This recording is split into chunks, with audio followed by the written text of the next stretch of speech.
Hi everyone, and welcome back to the EUDAIMONIA Connection podcast. And what a last few weeks it's been. I mean, people have really adapted and been excited about listening to everyday inspirational people and what makes them seek fulfillment. And that word fulfillment has been sort of really been buzzing around because a lot of times people think about happiness and they sort of forget about the fact that real true, contentment comes from inside, and fulfillment is different for everyone. So on today's show, we're going to be speaking to HANNES, and you may remember him from the Secret Men's Business podcast, and he sort of has worked on AI breathing apps, and also he's gone through anxiety and so on. But he's now sort of, through that experience, he's now finding fulfillment through his own life and through how he lives his life. So let's welcome to the podcast, HANNES. How are you, HANNES? Mr. Bend? How are you? Wait. Hi. Good. I'm good. HANNES here. Sorry, I don't know. There was some interruption in the connection. So, thank you for having me. Cool. How are you? So, how is it over there at the moment? Is it still warm and sunny? Oh yeah, here in New York, it's very humid, sunny, and everything's open up again. So people are running around. Tourists are come visiting. It's very buzzing right now. It's weird because I heard in other parts of the world and stuff, it's not like that. So no, we're in lockdown at the moment, and it's been.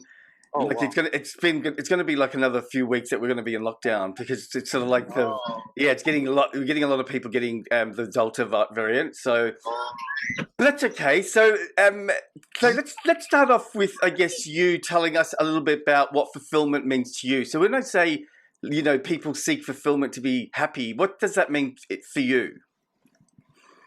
I think seeking fulfillment is I feel like it has to do a lot with self-regulation, I think, and just learning how to live a healthy life by oneself, I guess, or by one's own term without I think we do need, of course, resources and stuff, but I feel like that the happiness comes from within. And I think for me, that's a fulfilled life when you know that you can create your own happy life without having to need, X thing. And if you have, that kind of a yacht or something, that you could also not have the yacht and still feel fulfilled. So yeah, that's I think how I would see it, being able to kind of get yourself, if you're not in a happy place, that you can bring yourself to a happy place and live a fulfilled life. Yeah. And the word that I guess the podcast is connected to is, it's all about trying to find happiness without material things. So a lot of people do seek fulfillment and happiness through the yacht or through material things. But, we're trying now to inspire people to go inside. You don't need anything but yourself, to find that. So where do you spend time trying to find that? What area in the world or life do you seem to find that? So for example, would you find it within family, or are there particular places that you straight away can find that contentment, that fulfillment? Yeah, it's a good question. I do think I'm a very family person, but I've lived the most of the last 10 years, especially very far away from my family on another continent, just barely seeing them. So, obviously I have a family of friends here and stuff, and but it's not, my own family in that sense grown. So I do think I really had to make, for me, it was a conscious decision years ago where I felt like I will have to live that life for another few years. Now I'm in a more stable place with my company and stuff. But back then when I did a lot of research, where I'm not going to probably have a family anytime soon or see my family. So I made a decision, the only way to feel like family is if I treat every person I meet, every human being sort of like family. Not always succeeding like that. In family there's also, sometimes disagreements, but I feel like that's a decision I made, and it's literally this choice. Okay, I'm not going to see my family, so how can I, engage with anybody I meet somewhere, even just temporarily somewhere? Just I have the feeling, I'm connected to them as as almost like human family. So. And that's been very helpful for me, just to kind of go somewhere else and feel like, we're all interconnected as human beings, and we can support each other almost like family members. Because also sometimes there's families that are disconnected. So it's more how can I live from the heart and whenever I meet somebody else. I mean, I have to say, hearing you say that, it now makes sense, because I remember when I first interviewed you, and I've interviewed a lot of people. I hung up and I went, oh my God, that guy was so friendly. You know what I mean? Like, I instantly felt like like I said, I've interviewed a lot of people, and I felt like I knew you, and I could call you a friend that quickly. So you obviously, if I want to give some feedback, you do that really well. You know, that real connection that a lot of people are guarded about. So I guess that can be connected to the next question. So how do you personally deal with people that have power?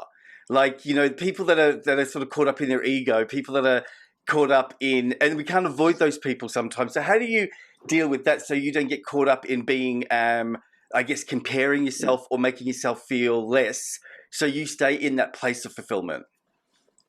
Yeah, I mean, for me, I see that I try to not like work with other people if I don't necessarily have to, or have them kind of, or if they're friends, I don't really like compare myself to them. And if they like, also, for me, it's more like a struggle. If somebody struggles with, or they feel like they need to have power, they need to like boost their ego, I feel like they suffer, so they struggle with something.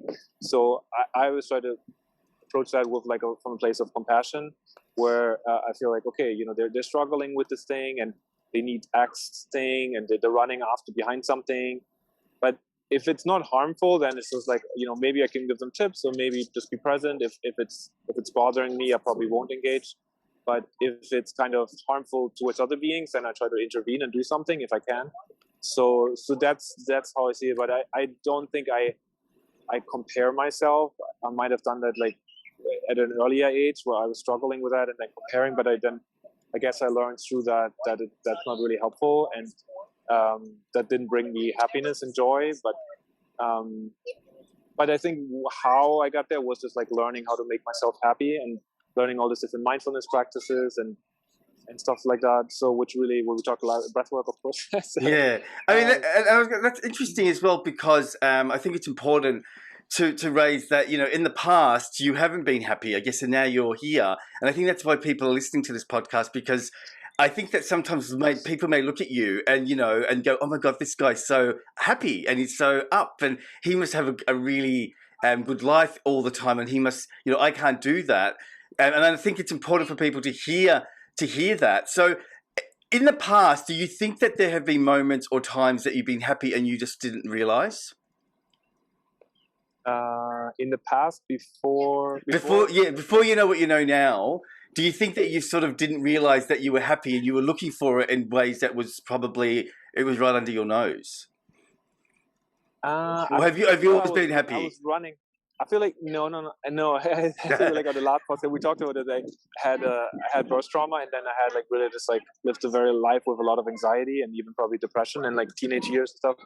So I just felt very disconnected from happiness, but I didn't know, because I thought that was the norm for everybody. I thought like everybody just like lives a very miserable life, but I wasn't thinking it was miserable. It was just like I felt, you know, even though I was successful, got, you know, like visa in the US and stuff, then like I still wasn't always like, I was always seeking something, and I was like, more exhibition stuff. So I don't think I was ever truly really happy. It was always like these little things like, oh, you know, like this like new achievement, but it's never really fulfilling because it didn't come from within. So I think that's the thing what I learned. Like, and so I think the one quote somebody says, like, you know, if I don't know what the term was, but I remember I was in a conference in the West Coast, and this elderly woman, she said, oh, you know, it's the thing, like when you suffer, you struggle, and then you have to like still, you know, put the shovel on and like dig the garden or something, and then after you brought yourself to happiness, you still have to take the shovel and you know, and water the garden or whatever, you know. So like it's still like same work, the daily work. I think like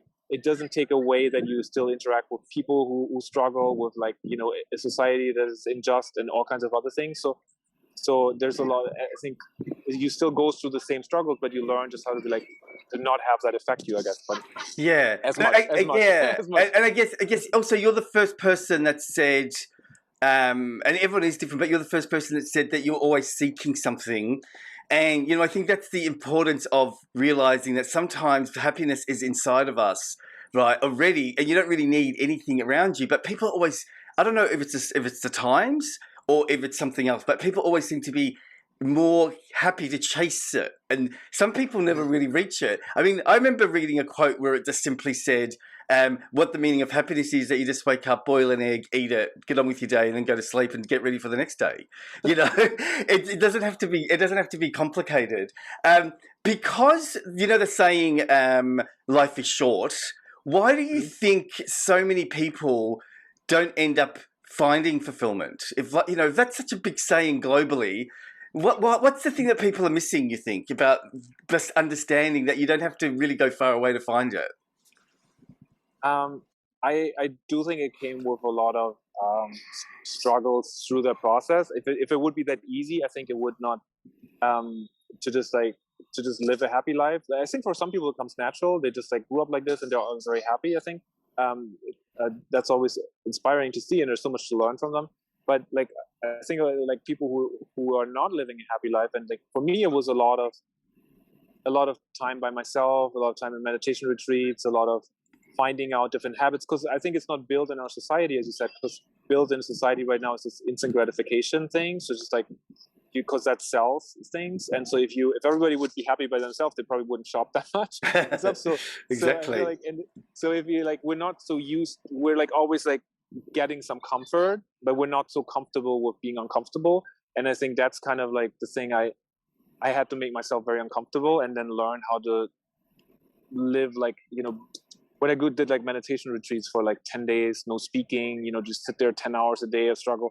And that don't bring everybody more happiness, but for me it was kind of for the first time I'm not talking to anybody, just with my own mind. and then there's a lot of thoughts that are really not useful for me, and if I don't work on those thought patterns to create a positive thought patterns, and and different breathing patterns and stuff, then I wouldn't have able to do that. So it took a lot of work and a sort of self-reflection. I think society oftentimes right now, it's not built that we reflect on ourselves and stuff. There's always the next distraction.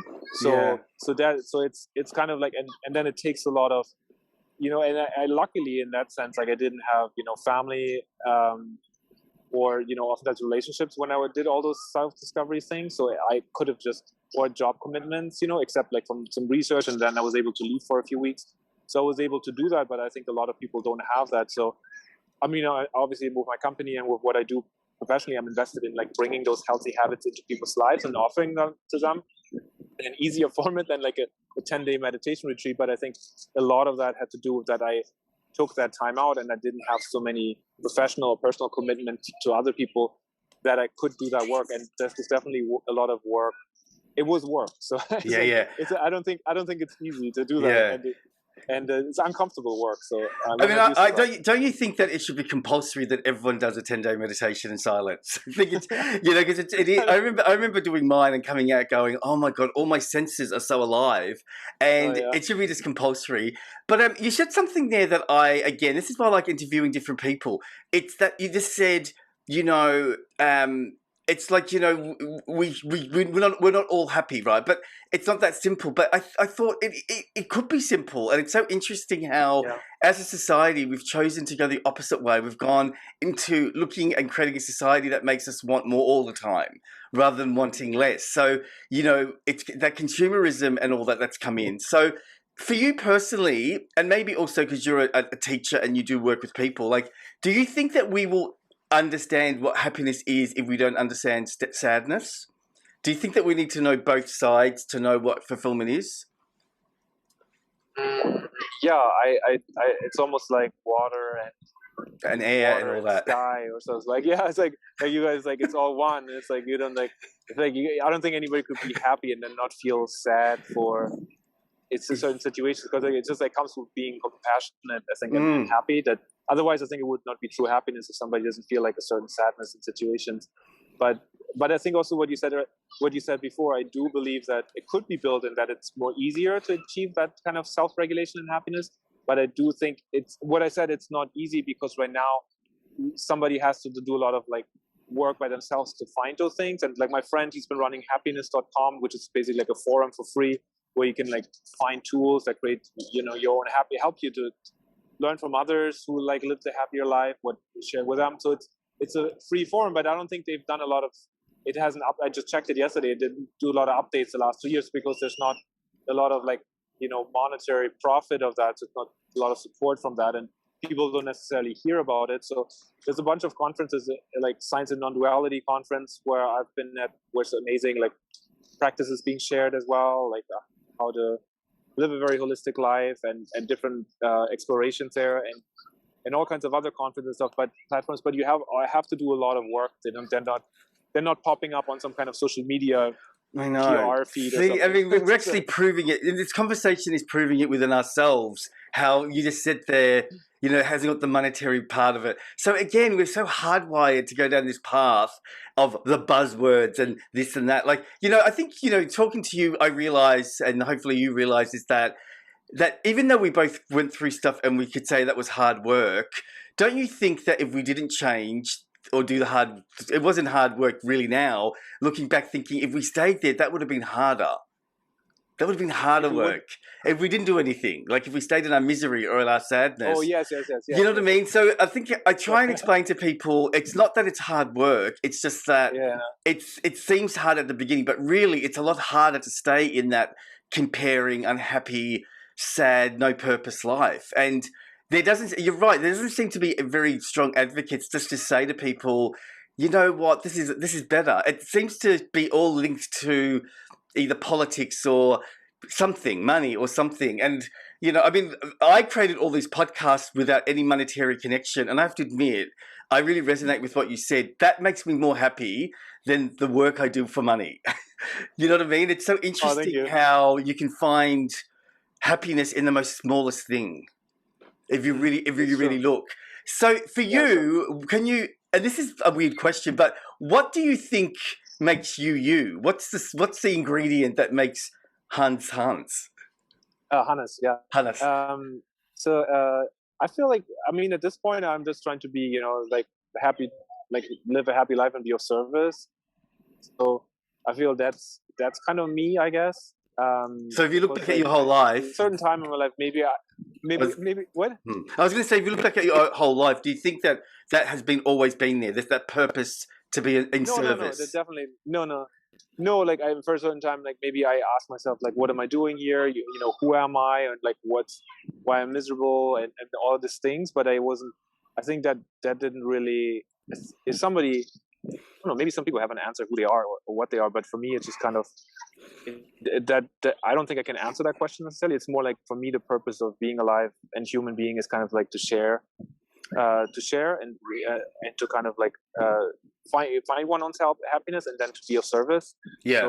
So don't you think that that's been maybe in you? You know, like, you know, when I tried to answer that question for myself, even though I didn't know back then, I think underlying in my DNA, I've always had an element of wanting to care, and I've always cared for people, right? And I think, I know I don't know you very well, but I think that you have an underlying service DNA element that other people may not have. It's just in you.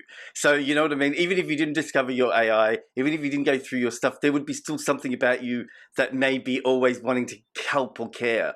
Would you agree that that's always been in you? Or have you? To a certain degree, but in my 20s, I mean, I was always trying to like help people and connect people, but in my 20s, I was just like, you know, an artist and like partying and stuff. And not that like artists are not of services, so, and I'm still an artist, but I think I wasn't like really, you know, if I would have seen like a doctor or something, like, oh my God, you know, they just like sacrifice their whole 20s to go to, you know, do like the studies and then to be of service in a way. Obviously there's, you know, doctors with egos too now and then, you know, later you find out, but I think in my 20s, I was really not focused on like the purpose of my life being to serve other people. I question myself sometimes, is this really helpful? Like if I exhibit art and get this up, but it was really more when I learned like, oh, some things are more very egotistical and self-centered. Like, how can I change that? I think it's like more human. I believe it's new human nature, and it's like what kind of role models we have, what kind of families we have, what kind of personal situation. And I do believe all humans are essentially good, and it would bring them joy to help other people, and they struggle a lot and suffer if they're not helping others. So these questions are interesting, aren't they? Like, I mean, sometimes we like sit there and think about these things, and I always interview people and go, wow, that's like, we just don't think about that. I mean, what for you? What defines, or what do you feel makes freedom for you? How do you know when you're feeling free? How do I know it's tricky? Because I'm sitting here at the water, so it's kind of like with like some nice people around here and like some kids in the background. So I love that noise of kids. makes you feel That noise in the background. I'm just getting all. I'm having all these moments in my mind going. Oh, I remember when I used to play in the playground. So for you, it's just about being present, and just that makes you feel free when you're in that space. Yeah, but I mean, like, I do think it's also, I could probably sit somewhere else too and just be like feel free, because, right, like I of course I'm like I was talking about breath work, but that's for me was the tool when I can bring myself awareness back. So if my mind is drifting, bring myself to take a deep breath, or if I notice my thoughts are not very positive, then I could be like, oh, how can I think of something positive, and give myself a smile. If I even just smile, my body creates so-called happy hormones. So those is almost like maybe the definition of freedom, that I have that toolkit.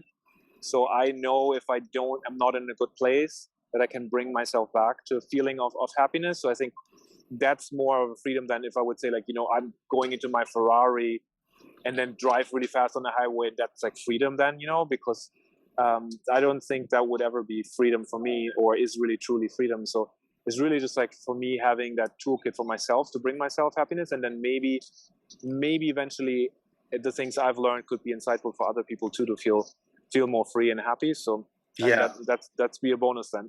But first place is like not being happy, bringing myself to unhappiness and not harming anybody else, and then maybe I can serve somebody else too. So that's I guess how I would define freedom for myself. You know how I guess you're in America, you're in New York, and you've got another cultural upbringing, so you have other things that you can compare to. Do you think it is different in different parts of the world, or do you think universally, when we break it all down, we all are seeking that freedom and that fulfillment in the same? Is it the same underneath all the difference? I'm not sure. I mean, like, there's the World Trade Center one there, and stuff, but I'm not necessarily sure if like this kind of definition of freedom in the US is really. It's a big word there, isn't it? Freedom's a big word there. Yeah, and like I guess like in the cultures, the Northern European cultures I'm from, it's more like Enlightenment and like this age of Enlightenment back then, and then like in Southern Europe is maybe like the Renaissance age and stuff. So it's like different cultures, and then in Africa and Asian cultures, it's like other expressions for it. And here in America, I think it's oftentimes very much connected to like financial wealth and resources. So I don't. But then there's also, because there's so many people, there's a lot that are seeking this more, what some people might call spiritual, or or personal freedom, and so I think there's a lot here, and there's maybe it's more. I've met a lot of people in Europe too who do that now, and obviously in the US, I'm very grateful to connect it. But yeah, I'm not sure if this kind of like freedom is based in like your own self-regulation, and I wish it would be more, because I think kids are being taught in school to self-regulate, to bring yourself to happiness. Then things would be designed, material things, even like infrastructural things would be designed, would by design be to bring people to happiness and like a happy society, versus like a society that is really seeking material wealth, and then based on that material wealth, there's assumed that you have some kind of freedom because you can bring yourself other objects that bring you then joy or something. But yeah, hopefully it's shifting a little bit. I'll try to contribute to that. It is interesting because like when I think about Australia, like in America, I feel like America is very rah, rah, rah, where there's a lot of support. And in Australia, we have this really silly cultural thing where we like to raise people up, but once they get to a certain level, we do not let them go past that. We knock them down, right? And I think it's the most silliest thing, because I know, for example, if I was American and I did the exact same things, I would get different support from America than I would in Australia, which is just, it's a cultural thing. And I think that, sometimes people have to be able to understand, I'm not going to listen to that, because it's very definitely an Australian cultural thing. We call it the tall poppy syndrome. So it's interesting. I just find that, I think your idea of a universal template is such a good idea, because it shouldn't be, I don't think we should do that. I don't think we should bring people down because we don't feel comfortable. I think we should let people explore what they want to explore. I don't know. I feel that that's I don't know. I'm familiar with like obviously that cultural background in Australia, but I'm familiar with here. I do think that is very common here and also in Europe and in the US that people bash each other, and then it's almost like people like when somebody is down and then to see Yeah, them come up again. It's like, and if somebody's going at the top, even if they are like have really good intention, they do the good stuff. They just wanna. There's an intention like with if you don't have haters, almost like you're not doing it right, like so. exactly. So and then there's like this like thing of like trying to crash somebody, and then see like here sometimes I'm surprised that some people are in the public eye again after those things they've done Well, because that's a very you American know thing again. It's redemption is a big thing there. If you yeah, say sorry and you admit that you've done something wrong in America, it's like you were saying. People like, oh look, he's learnt, and I can relate to that, and let's bring him up. But if you don't actually say sorry, people then cut you off. So it is quite an oh interesting theory about redemption versus, yeah, taking ownership for what you've done. People in America see that as a good thing. yeah So it's nice. interesting, I guess. Yeah, that's true. The last question I was going to ask you, which I think is so good that you will relate to this because you run an AI. So if you had, well, you have got an AI, and it was a bear, it knows nothing, right? What would Mhm. be the ingredients that you think you would want to program in it so it starts to understand fulfillment? I think it would start with learning like what really, first of all, what's helpful to humans and not like what's in any way destructive or and so like any kind of addictive behavior that might just be to like certain patterns on like social media, like that leads to more attention away from oneself. It's more like learning, and then people don't necessarily have to bring attention to themselves, but learning like what gets somebody's like a deeper breathing pattern, like a slower heart rate, a positive mindset. I think those are the things that would be helpful for AI to understand. Like, how can I bring somebody to like a calm nervous system and maybe to positive thought patterns? But I don't like this idea that AI understands thought patterns or can read minds. It's more of like, oh, that person has like a smile maybe or like open eyes and seems curious, and like has a slower heart rate. And so that thing and like things could be designed that way. And then I think then people with more, if humans are more calm and the technology they're interacting with brings them to a calmer state, a more relaxed state, I think then, neuroscientifically, then, if people are more in like a theta state or, in a more calm state, they're like more brain regions are interconnected. And we're more able to comprehend more complex situations. We're more attentive, I would say. So I think that's where AI could truly be there to help learn about us and then create situations, technological interfaces where we feel better instead of and support each other versus like Yeah. something that like right now it's set up like, oh, this human likes this kind of shoe color, so and this kind of like, so I will sell this data to this advertisement company, and then that human gets this kind of like, oh, I see the Yeah. shoes, and then I buy it. So I think That's that's like interesting. this AI of like misusing data instead of using data to feed them back to ourselves Yeah. to make us bring us more happiness. Yeah, actually, I never thought of that before. I mean, really, that data selling is really artificially trying to make us feel fulfilled through what they're selling us. So, do you honestly think that we're never going to get to a point where AIs understand emotional situations to the level that they feel it? Do you think AIs will? I mean, I guess we never know. But so, I always think to myself, I wonder if this is what they're aiming for the AIs, for them to feel. But I guess we're not going to know till the future. But I think, yeah, my mind. Obviously, I've been in the field with AI for a few years, so I always don't think there's really like a true AI yet, like in very rare cases, because so much about AI is human intelligence. So whenever we talk about AI, then it is just an extension of human intelligence. So and like right now, human intelligence is really it's not so rooted in self-regulation and emotional understanding. But if it will be, then AI will understand that too, because it's just an acceleration of that. But I do believe that if it can understand that, humans are able to adapt. And I think if we come to that stage, most people have like a self-regulation in. So then the next step would basically be like, taking care of the planet and each other. So I'm not so pessimistic about this because I don't see it external from what's going on. And I do think, obviously I'm involved in that too, that we can develop an AI that is supportive for well-being. And then humans are just so smart. Like we can fake our emotions and trick somebody else or a machine into like thinking, we're like sad, but internally we're happy, and or I'm happy and like internally I'm sad. So So I think we know always best in the end, or we can know the best. So hopefully we'll come to that point that if AI detects it, then we will also understand that because we're smarter because it's part of it. So, but maybe I'm in the minority of that. No, I like it because I think we should listen to you because I think there's too much stuff out there that's I get scared sometimes when I see all these predictions and all these things that people are talking about. I think you're right. I think we need to remind ourselves that we are smart and we know ourselves and we don't need an external thing to tell us how to feel. Hopefully, we won't depend on them. So.